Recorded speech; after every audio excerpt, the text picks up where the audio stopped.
Salutare, om bun! Mă bucur că ești prezent la un nou material cu Vibrații Înalte.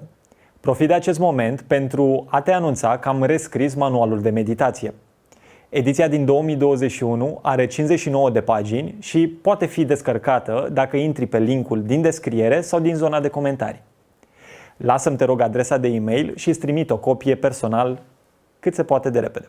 Îți mulțumesc!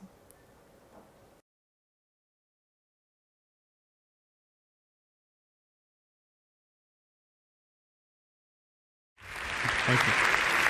Thank you.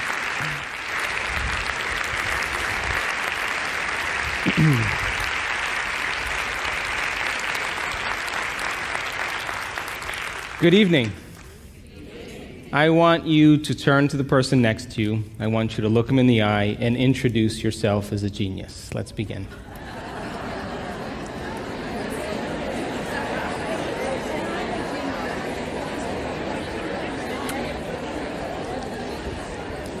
Now, geniuses,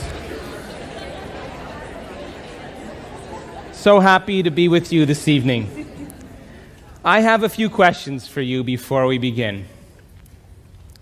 How many people in this audience actually believe in the idea that the way you think has some effect on your life? That your thoughts create your life?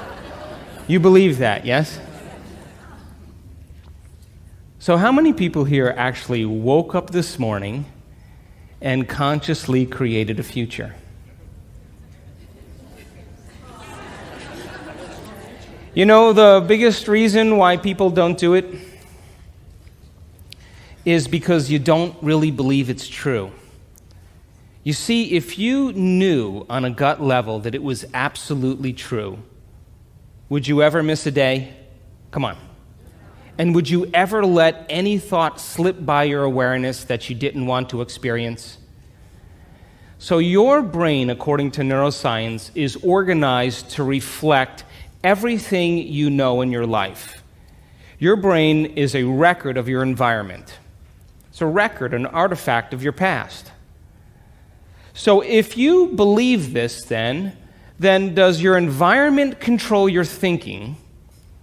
Or does your thinking control your environment?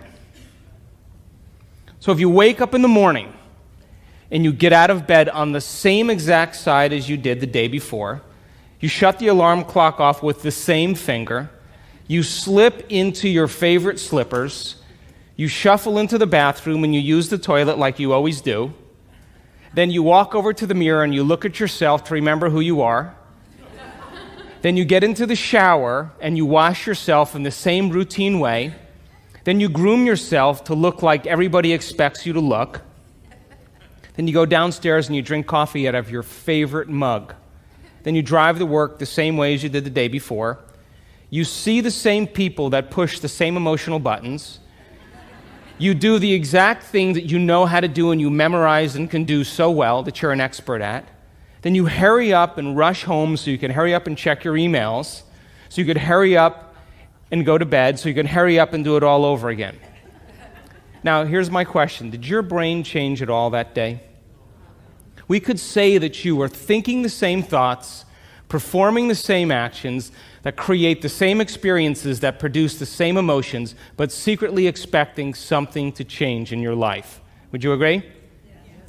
So then, as the environment turns on different circuits in your brain, you begin to think equal to your environment. As you see the same people and go to the same places and do the same things at the same time, it's the external environment that's turning on different circuits in your brain, causing you to think equal to everything that you know. And as long as you think equal to everything that's familiar or known to you, what do you keep creating more of? Same life. Now, the quantum law is still applying to you. You're just thinking equal to everything that you know, and you keep creating more of the same. To change, to truly change, is to think greater than your environment. And every great person in history knew this, whether it was William Wallace or Mahatma Gandhi or Martin Luther King or Queen Elizabeth I or Joan of Arc. They all had a vision. They all had an idea. Couldn't see it, couldn't smell it, couldn't taste it, couldn't feel it, but it was alive in their mind. It was so alive in their mind that they began to live as if that reality was actually happening now. So can you believe in a future that you can't see or experience with your senses yet, but you've thought about enough times in your mind that your brain is literally changed to look like the event has already happened? Neuroscience says it's absolutely possible. Now, your personality creates your personal reality. That's it. It's that simple. And your personality is made up of how you think, how you act, and how you feel. So the present personality who's sitting here today, you, has created the present personal reality called your life. Would you agree? Would you also agree then, if you wanted to create a new personal reality, that on a fundamental level you would have to change the thoughts that you are thinking, the behaviors and habits that you're demonstrating, and the emotions that you've memorized that's become part of your identity? And most people try to create a new personal reality as the same personality, and it never works. We have to become somebody else. So then, as you keep thinking the same thoughts, performing the same actions, and living by the same experiences that produce the same emotions, there's a principle in neuroscience that says nerve cells that fire together wire together. And if you keep repeating the same states of mind and body over and over again, your brain begins to fire in the same sequences and the same patterns and same combinations. And whenever you make your brain work in a certain way, that's called mind. Mind is the brain in action. So as you remind yourself every day who you think you are, you're causing your brain to fire in the exact same ways. And as they fire and wire in the same patterns over time, the brain moves into a very finite signature, and that's called your personality. Now, that box in your brain isn't literally a box, but it's the most commonly wired, neurologically fired programs that run redundantly because we keep doing the same things over and over again. To change your mind, then, is to make the brain work in new sequences and new patterns and new combinations, to begin to make the brain work differently. And the one ingredient that allows us to do that is knowledge or information. Because every time you learn something new, you make a new connection in your brain. That's what learning is. Learning is forging new connections.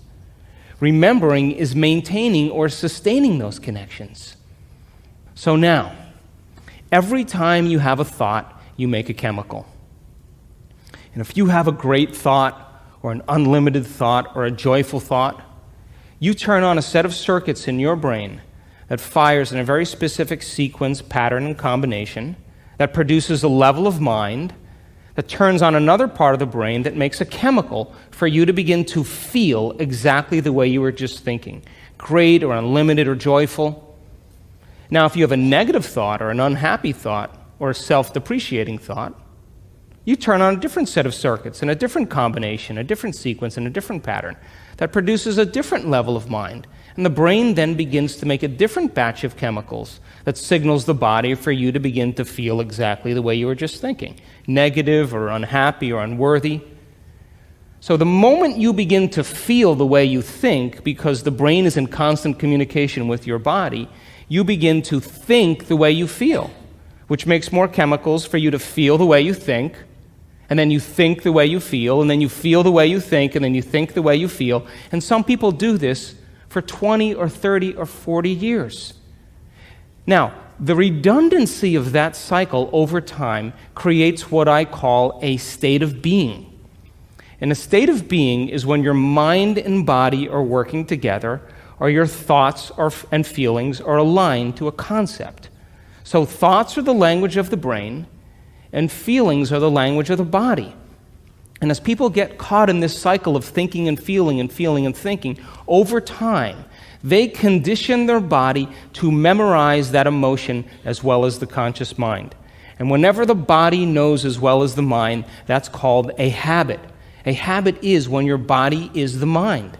Now, 95% of who you are by the time you're 35 years old is a set of memorized behaviors, set of emotional reactions, beliefs, perceptions, attitudes that run just like a computer program. So 5% of your conscious mind begins to work against 95% of what you've memorized. So the person wants to think positively, but they're feeling negatively. They want to create their dream board, and put up their future life, but they feel unworthy. That's mind and body in opposition. We have to recondition the body to a new mind. So how many people here know someone who's memorized suffering? Doesn't have to be you, it could be anybody. And you say to that person, hey, did you read the book I gave you? What do they say? No. Did you see the DVD I gave you? Oh, no. Hey, listen, we're going to go out to dinner. We're going to go see some stand-up comedy. We're going to go for a walk along the water. You want to come? No. What are they saying? I'm insisting on this neurochemical order that no person, no thing, no experience can move us from it. And we have these three brains to allow us to move into a new state of being. And the quantum field, universal mind, whatever you want to call it, responds to who you're being. Not what you're thinking, not what you're feeling, but the combination of how you're thinking and how you're feeling, called a state of being. Now, most people wait for what? Crisis or trauma or disease or loss or diagnosis to really want to change. They wait to the point where the ego is brought to such a low level that they cannot go on business as usual any longer. That's when we begin to look at how we're thinking or what we believe or how we act or our attitude or what emotions we're living by. And my message is, why wait? We can learn and change in a state of pain and suffering, which tends to be the human model, or we can learn and change in a state of joy and inspiration. Now, you want to learn the hardest part about all of this? You ready? The hardest part of all of this. The hardest part of all of this is making the time to do it. That's it. That's it. Making time for your precious self.